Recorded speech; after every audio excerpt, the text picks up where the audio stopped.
Hello and welcome to another episode of Voices to End Hunger. I'm Minerva Delgado. Hunger is a prevalent yet underreported issue faced by many members of the armed services. Service members and their families face daunting issues stemming from regular relocation, uncertainty, and other unique circumstances that pose challenges to the ability to reliably access needed resources. On this episode, I speak with two experts on food insecurity in the military. Liza Lieberman is the Vice President of Public Affairs at MAZON, a Jewish response to hunger, which has been a leading advocate for those facing hunger in the armed forces.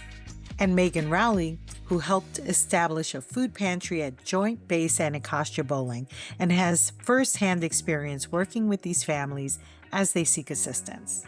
Together, they speak about the strategies and programs in policy and in practice that are needed to address military hunger. And they talk about what advocates should know about this pervasive issue and how to address it. Liza and Megan, thank you for joining the Voices to End Hunger podcast. Thank you for having me. So happy to be here. Liza, let's start with you. I know that MAZON has been vocal in its advocacy related to hunger in the military. I think that many people listening would be surprised to know that food insecurity within our armed forces is such a big problem. Could you give us a little bit of the lay of the land when it comes to hunger in the military?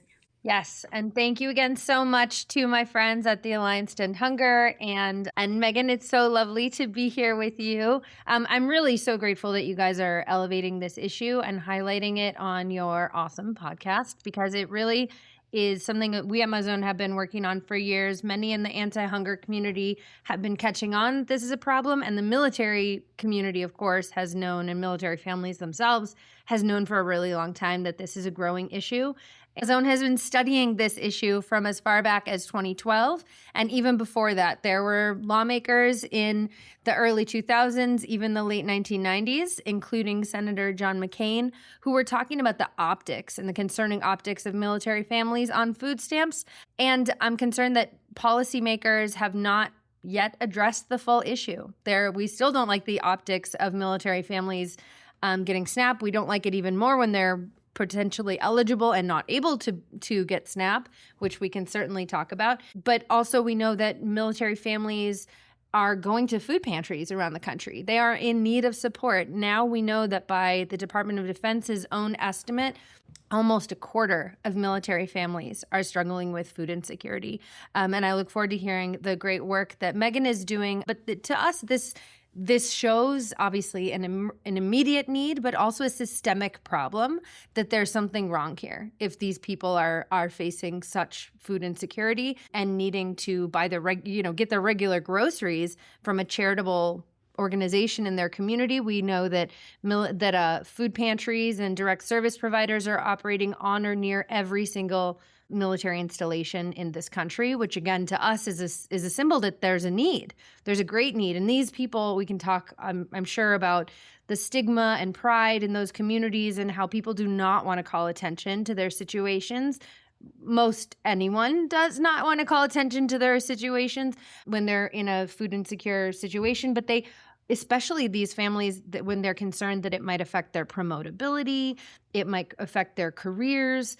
So we are concerned that has kind of given way to people ignoring or in some cases choosing to worsen the problem instead of working with us on real solutions. Thank you for that overview. Megan, you've been on the front lines of addressing this issue. Tell us first a little bit about yourself and what it's like to be in a military family. Sure. I have been a military spouse for nearly 14 years. I met my spouse in ROTC in college. I didn't commission because I had cancer when I was in high school and wasn't in remission long enough. This was towards kind of the drawdown of the war, and ended up marrying my spouse and moved to the Seattle, Washington area. We moved around quite a bit, and then he transitioned over to the National Guard. So we were in Minnesota, and then this job opportunity brought us to DC.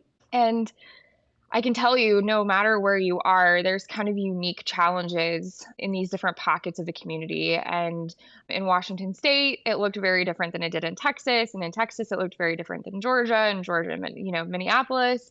And it's different on the National Guard side versus, the active duty side. There's all of these nuances. What is kind of ever present, in my opinion, is that sense of community and taking care of each other. You show up somewhere and suddenly you're in the gang, right? You're part of the crew. And so it's been an incredible journey in terms of exciting and adventure, and then also opportunity to, go around the country and be part of a community that really does care about their neighbors. And that's something that I saw, most recently play out during my time at JBAB, and really what inspired me to get involved. But I've been a family readiness coordinator in the past, doing little things. For example, when we were in Minneapolis, is when George Floyd was killed. And my spouse, being part of the National Guard, was activated for that. And so, funny enough, I've been seeing Facebook memories pop up of boxes at my front door because I wanted to make sure that they had hygiene products and snacks and things like that from a family readiness coordinator level. So this work has just kind of always been there. But yeah, I have a deep passion for this community because I think it really is special. Well, thank you for those insights, and thank you and your family for your service. We really appreciate that. Now, you helped to found a food pantry at Joint Base Anacostia-Bolling, or JBAB, right outside of Washington, D.C. What is it that you saw that inspired you to take action, and how has that food pantry been received? Yeah, one of the most notable things for me was Facebook. I think the military community kind of still relies on Facebook for quite a bit. We had a freebies page and people were posting as they were PCSing. They were about to move, right? They would clean out their fridges, clean out their pantries, and they would post items on the freebie page and people would kind of clamor for them. And what caught me off guard was the open items. So, for example, I use this example quite a bit, but the open ketchup bottle in your fridge, I don't know how long the ketchup bottle has been in my fridge. I'll admit that. And so to think that people are comfortable taking someone else's ketchup or someone else's flour in their cabinet, they're open to these things because there is such a need. And then what really got this started for me and really moved me to pursue action was a neighbor anonymously posted on our neighborhood Facebook page and was asking how to apply for SNAP. And I generally knew, as Liza mentioned, that SNAP is not always available to our military members because it does take that housing allowance that military families receive into account. And so I happen to have known that there were a couple of food pantries in the area, specifically one at another nearby military base, and offered them a ride because if they don't have money for groceries, they probably don't have money for gas for their car or don't have transportation, which is a huge issue. And we went out and found food that day. But by the end of the day, I was asking questions of how many other neighbors are in this situation, right? Harkening back to the Facebook posts. But then what can we do about it? And so I met with on-base resources, met with on-base leadership, and it was received in a way that it wasn't a no, it was how do we find the yes? And then they took that step further to connect with the Office of Secretary of Defense under the Biden administration. And we got approval for a licensed food pantry, which is the first ever fully licensed food pantry on an Air Force installation. And so it's been very well received by the community. We're open 2 days a week, at least, usually 4 hours a day on those 2 days. We try to add in Wednesdays and things as we can. We do a mobile market with Capital Area Food Bank. We do a couple of other initiatives as we can, but we've served over 1,300 households since last June. And I call that a win because as much as I enjoyed the fight and still enjoy the work to get to open those doors, I would love to close them. But right now it seems like we are really necessary. That's really wonderful to hear how the community has rallied around this. And I want to cut to Liza for a second because you mentioned the military housing allowance and the challenge of applying for SNAP. And Liza, can you talk a little bit about what the connection there is? A big part of the reason that so many military families are going to food pantries and needing emergency assistance is because military families, active duty military families, receive a basic allowance for housing, and that is included when they are applying for SNAP. And that that is if they know about SNAP, if they know that they might be eligible, that is already after so many barriers that we as anti-hunger advocates know so well. But for military families to really go through that onerous process of applying for SNAP and then to see that it looks on your paycheck like you're making more money than you actually are, because to be clear, they never receive that money. That goes straight to their housing. It's not counted as tax for income tax purposes. But because Congress has not explicitly excluded it from SNAP income eligibility, it counts as income. And this is a huge barrier that we've been trying to address for going on 15 years now. There was an effort to try to get a partial fix for it in the 2018 Farm Bill. It did not make it. It was not a solution in our mind, but it was kind of a talking point, if you ask me, that those in power at the time were trying to make it look like they were helping military families, and actually they were not doing that. So when it didn't make it into the 2018 Farm Bill, then we at MAZON went to work with our champions in Congress. We by then had a bunch of people in Congress who were really pissed about this alongside us. And we created what is now known as the Military Family Basic Needs Allowance.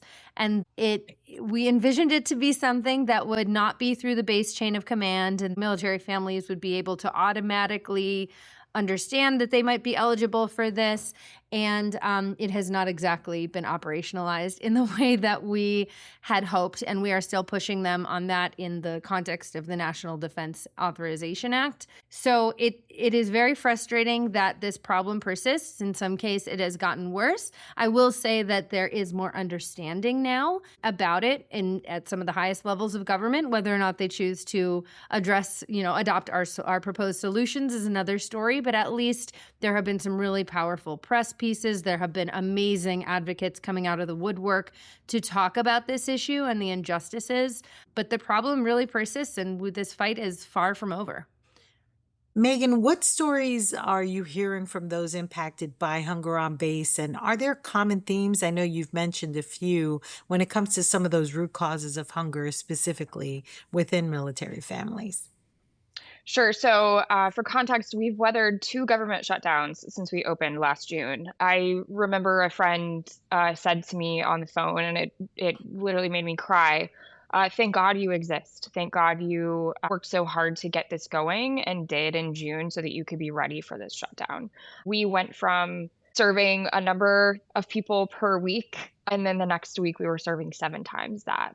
It happened overnight. And so I was on a plane to San Francisco for school and was typing my trusted people to ensure that we made a plan, because nothing happens in a vacuum. This is not a solo mission. This is 100% volunteer and 100% donations based, because we do run as a nonprofit. We are not a military resource, and that's a distinction I feel compelled to make. Although we're on base, we're operating on our own. During those times, what I heard was that it allowed people or gave people permission to actually walk through the door. They recognized, oh, I don't have to be feeling the pains of hunger in order to come and access those resources. And so that really, I think, helped, because it brought a new resource to this community and really amplified what was available. But I think that food insecurity in the military is a symptom of the lifestyle. When we talk about moving every few years, if you have children, the access to childcare can be difficult, especially on an installation where the CDCs might require both parents to work. And when we're talking about military spouse unemployment being consistently at 20%, even in the DMV here, right? Like, if you're at JBAB and your child's daycare is at JBAB and the service member typically takes them, and you work out in Maryland, for example, or like I did out in Fairfax when I first moved here, and then all of a sudden the service member has training or they have, a deployment, that's really chaotic and really difficult, especially when you throw in DC traffic. And so, or one car, right? There's all of these other kind of small nuances that I think play a role. And even going back to the conversation with Liza about, some of our service members don't have access to a DFAC or a dining facility. So what does that look like, right? When you're talking about really busy service members who may not have, time to not only go and shop, but then prep that food, you might be relying on granola bars, protein shakes, ramen, things like that, that are not what I would say substantive for an athlete, right? We want to look at our service members as athletes. And so we're talking about a lack of resiliency. And then kind of harkening back to, I think overall, people are just having a difficult time making it all work. You know, you might be a young family just figuring it out, whether you're two people or you have children. And there's also other factors. You know, a family with a special needs child or a special needs member is 3.5 times more likely to be food insecure in the military community. That's difficult when we think about our service members who are located at, you know, say they're in the Coast Guard, for example, and they're hit by a natural disaster. Insurance doesn't cover everything. We know that. So you might be out of pocket for expenses and then you're having to take out credit cards. And I'll even bring up when there are shutdowns, we are often encouraged to use credit cards at the commissary in order to pay for groceries. And so I was so thankful that we existed during these shutdowns because people don't need to be racking up more debt in order to just afford groceries. And we recently launched an impact survey for our 1-year anniversary, and we're getting some of that feedback of, I had a financial crisis, I had a sick kid, I had this or I had that pop up, and we were able to kind of stand in that gap for them. I think two other things that come to mind that you kind of talked about a little bit is spousal unemployment and underemployment, that everyone understands that it's very important to have two incomes for every household in this country. And that is a unique challenge for military families, especially when you consider the other thing I was going to mention, which is that they move every 2 to 3 years on average. These families are moved and they don't get to choose where they go. They're often high cost of living places, and they might not be near their family supports. They might have high childcare costs, as you said, housing costs, all these things. And just the cost of moving as well is a huge challenge. Thank you, Liza. I think, it's so important for us to understand some of those root causes. And certainly when you lay that out, now I think it's easier to understand why we see food insecurity in the military.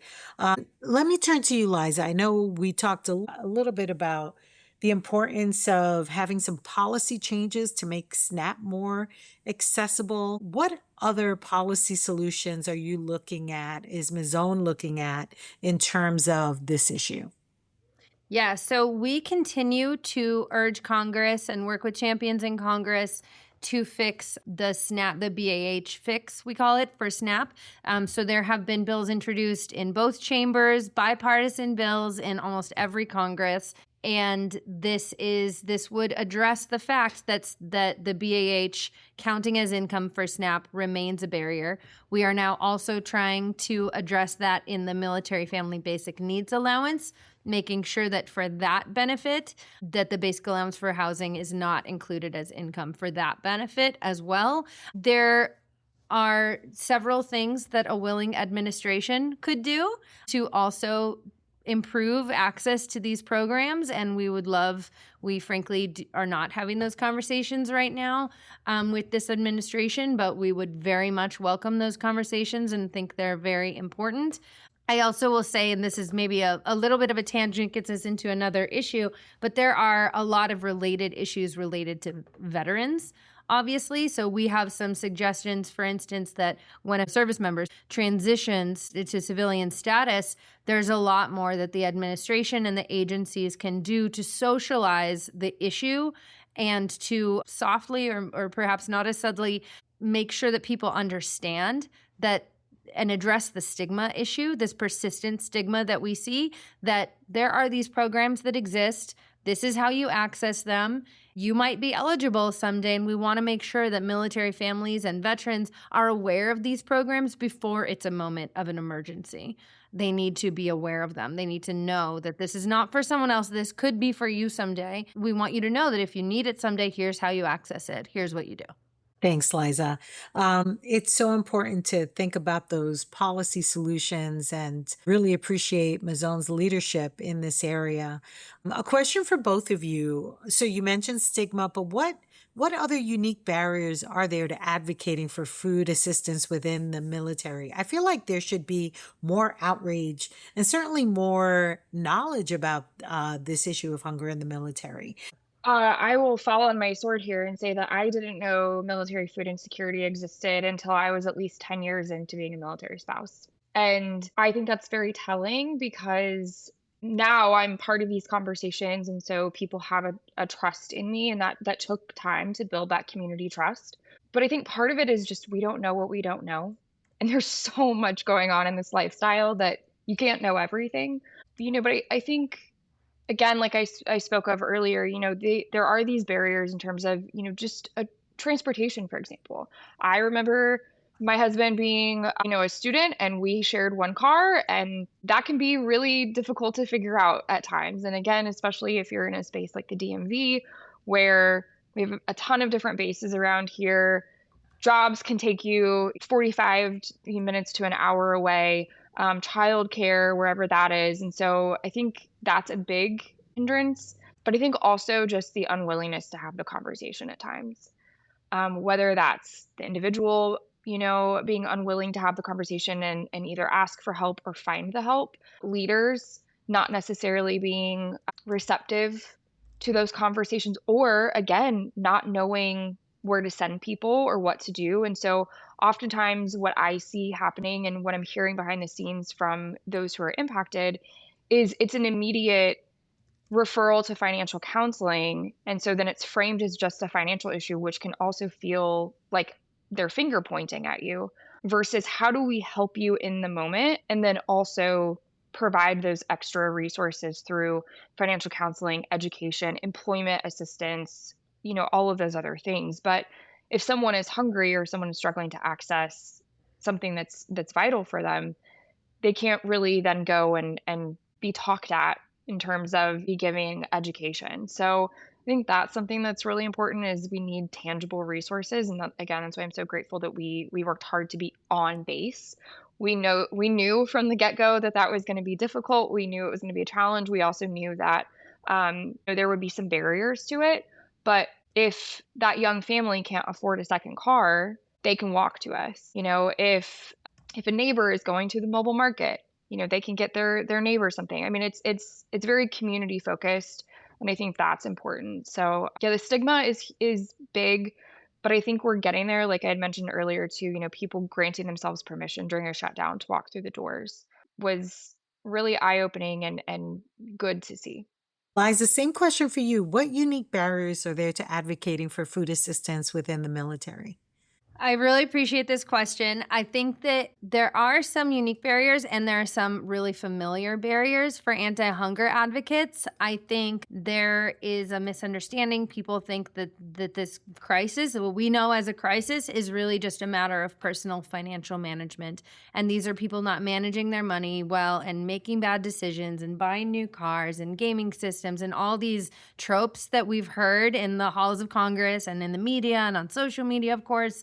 And it's not true. It's systemic problems. This is not who, especially in this context, we are talking about, again, junior enlisted, often low-ranking service members who will hopefully promote out of this situation quickly. That's the hope. But they have families. These are children in military families that we're talking about whose parents are not able to get enough groceries at the grocery store with their own dollars that they have, hoping to apply for SNAP. Perhaps they can get it.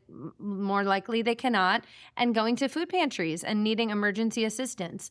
I think for this population, there is a very unique stigma. There is a desire to keep this quiet and not want to talk about it. I also think that it is just shameful for our policymakers, and some policymakers have not wanted to address the real problem. Again, perhaps they're more concerned about the optics and they don't want to fix the actual systemic problems that are at play. Another thing that I think is happening here is about data. And this is something we're seeing again in the anti-hunger space writ large. It has historically been very difficult to get the actual data about how big this problem is. And then, of course, that makes it very easy for policymakers to ignore the problem or to laugh me out of the room or whatever. I think people say, oh, well, why am I not hearing about this then? If this was a real crisis, I would be hearing from my constituents. And it's like they do not want to call attention to their situation. So there are some really great military service organizations that are are doing surveys and getting their own data, but only until recently did we get some real data from the Defense Department. And now we're concerned that they're not collecting or keeping that data current. There have been a few studies in the past. I've learned a whole new alphabet soup of acronyms advocating for this population. So there's a quadrennial review of military compensation commission, basically. And they did a few years ago look at SNAP figures, which was good that they were thinking about food insecurity. But of course, the SNAP figures only tell one part of the story. I'm more interested in how many people are not able to get SNAP and are going to the food pantries. There also, in the last couple of years, was a quality of life panel in the House Armed Services committees. And they did look at and it was a bipartisan panel. To their credit, they got a pay raise for service members. They looked at these junior enlisted families, and there were some good things. But again, we haven't seen any data out of that on how much impact that actually has shown for people. So without that data, it becomes very easy for policymakers to continue to ignore the problem. You mentioned that there's some MSOs who are doing their own surveys, and we've heard from Department of Defense that in the past that it's been about a quarter of active duty population. But some of those other surveys from the independent MSOs are actually indicating that it's a little bit higher than that and could be as close as 1/3 of active duty population. That's not counting our retirees, our DoD civilians, DHS civilians, anything like that. People that are often veterans or military connected as well. Thank you for that. Many of our listeners are themselves advocates and would love to know what are some of the main messages they should take with them as they go to meet with policymakers. Liza, why don't we start with you? I think that it's really important to develop relationships with policymakers in general to make sure they understand the real problems. I think this pattern of seeing the optics and wanting to address the news story or the press angle is very common among politicians. And it's really important to develop relationships in district visits and DC fly-ins, whatever it is, with policymakers at all levels of government so that they understand the stories behind the data points you have and to demand better data in general as well, and to really understand these compounding challenges that people face related to unique barriers to receive SNAP or the various challenges they have in their lives. Policymakers need to understand, and we cannot let them just turn the other way, or worse yet, be out there saying how much they support our troops and they stand with our military families and then totally miss huge opportunities to better support their basic needs.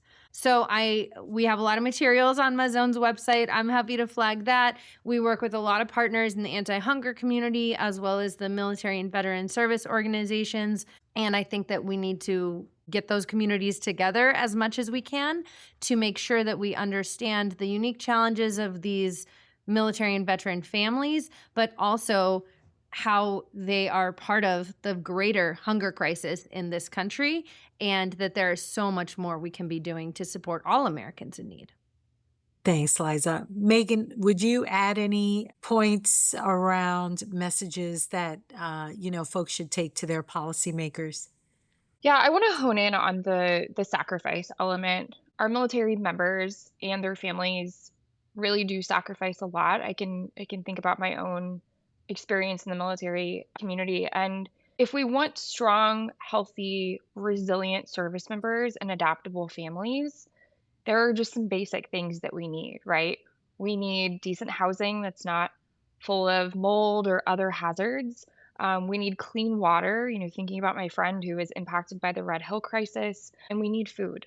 And we are so lucky here in DC that we have multiple resources for food available to us. But again, getting to those spaces during the times that it's available is not always convenient, especially if you work.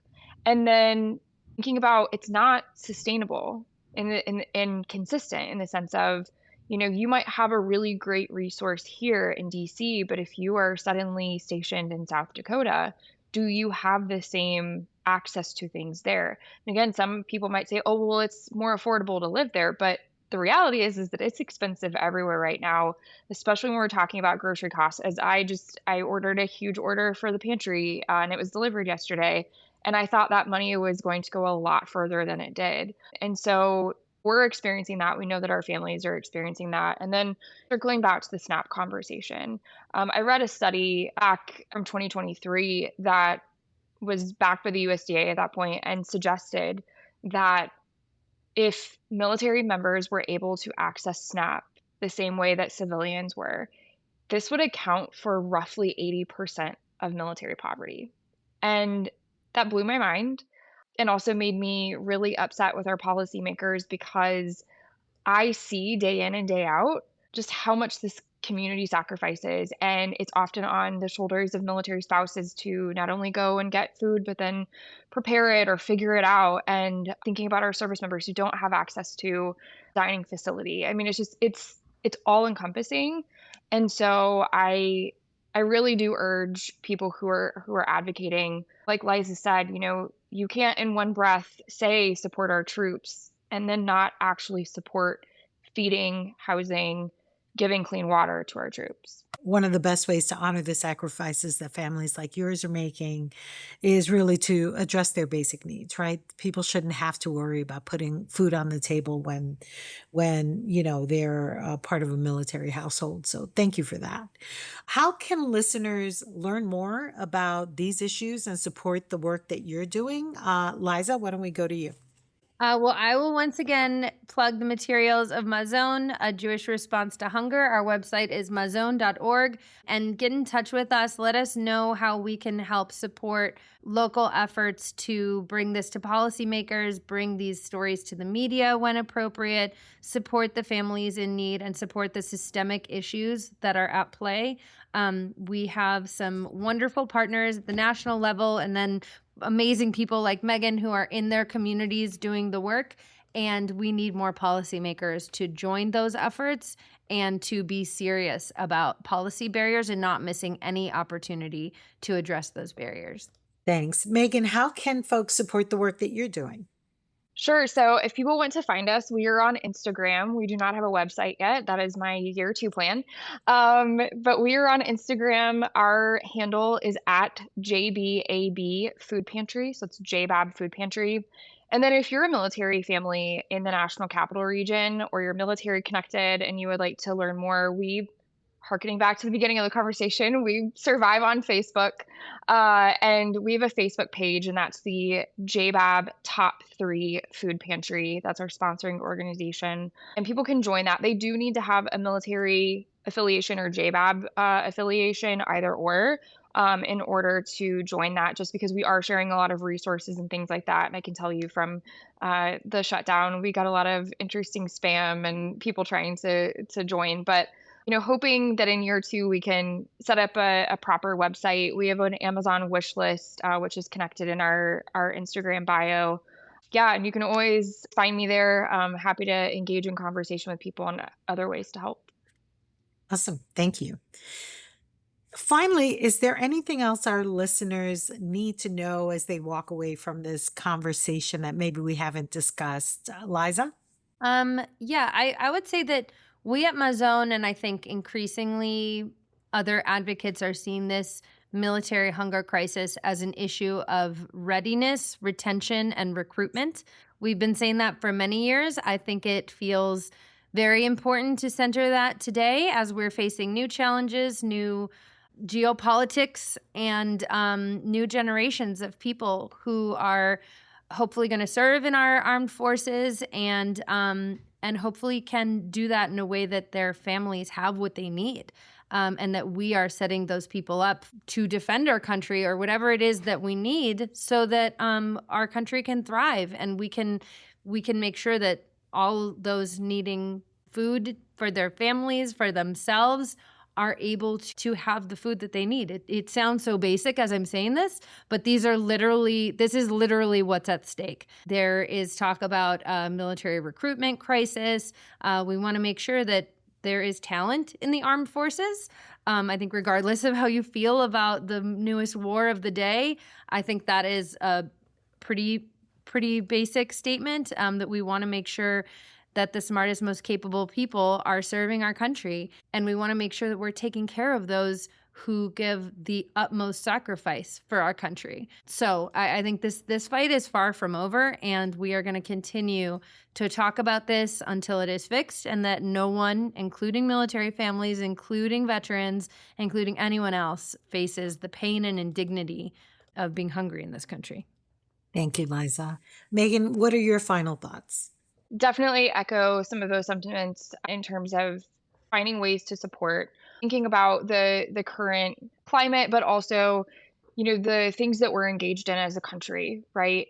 There are increases in trainings, deployments, and that puts a lot of pressure on a household. That can put a lot of pressure on families, back home, because sometimes these things are sudden. I know my spouse has come under, quick orders before, and you have a little moment where you're like, oh, what do we do? And so definitely, how do we make sure we have, resilient service members, athletes who are ready to engage in in conflicts or support wherever. Here in DC, we have National Guard members on our streets, but also how do we support people back home? Thinking about that spouse who might be brand new to this life and is suddenly figuring it out, which can be daunting. I've been there myself. Thinking about the families who suddenly don't have another parent in the house. And, again, a spouse is trying to figure it out, and then even thinking just about our service members who are constantly figuring it out and working so hard. You can't imagine how taxing that is to come home. And then you might be coming home to a stressed out family. You might come home to an empty fridge or pantry. For me, that's where the grace comes from, is we don't know what's walking through our doors. And so how can we meet people with the most grace? And I think that's sometimes looked at as being a bleeding heart. And I don't think of it that way. I think it's just how to best support our neighbors. I often say my religion is that community will save us, because whose door do you knock on when the bad thing happens, or you need a cup of sugar, or your children are out of control and you need a break? It's your neighbor and it's your community members. And at the same time, we need other people, outside of the community to also bolster that action. Thank you both for the incredible work that you're doing on behalf of your organizations. It's been such a pleasure to have you on the podcast today. Thank you so much. Megan, thanks for all that you're doing. Amazing. Yes, thank you for this opportunity. Looking forward to connecting more. That was Liza Lieberman of MAZON, a Jewish response to hunger, and Megan Rowley, founder of the Joint Base Anacostia-Bolling food pantry. You can learn more about these incredible organizations through the links in our show notes. This has been another episode of Voices to End Hunger. If you have any questions or comments about today's show, feel free to email us at podcast@alliance10hunger.org. And don't forget to share and subscribe. Today's episode was produced and edited by Nate McGrath. I'm Minerva Delgado. See you next time.